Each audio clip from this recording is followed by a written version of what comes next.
కరీంనగర్ జిల్లా మానుకొండూరు ఎమ్మెల్యే సత్యనారాయణ మాజీ ఎమ్మెల్యే రసమయ్య బాలకిషన్ పై మండిపడ్డారు. కాంగ్రెస్ పార్టీపై రసమయ్య బాలకిషన్ చేసిన అనుచిత వ్యాఖ్యలపై కాంగ్రెస్ నాయకులు ఆగ్రహం వ్యక్తం చేశారు. నోరుందని ఇష్టం వచ్చినట్టు మాట్లాడితే చెప్పు దెబ్బలు, చీపిరి దెబ్బలు తప్పవని ఎమ్మెల్యే సత్యనారాయణ ఘాటు వ్యాఖ్యలు చేశారు.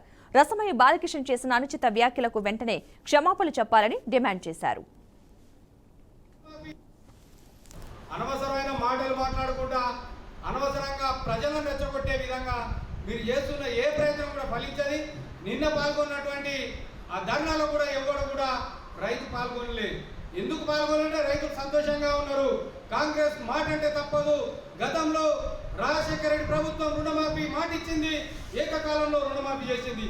ఈ రోజు మీరు చేసిన అన్యాయాల వల్ల, నువ్వు చేసిన 7 లక్షల కోట్ల అప్పుల వల్ల ఈరోజు డబ్బులు లేకున్నా కానీ విడతలుగా 3 విడతలలో ఆగస్టు 15 లోపు 2 లక్షల లోపు ఉన్న రుణాలు మొత్తం కూడా మాఫీ చేయడం జరిగింది.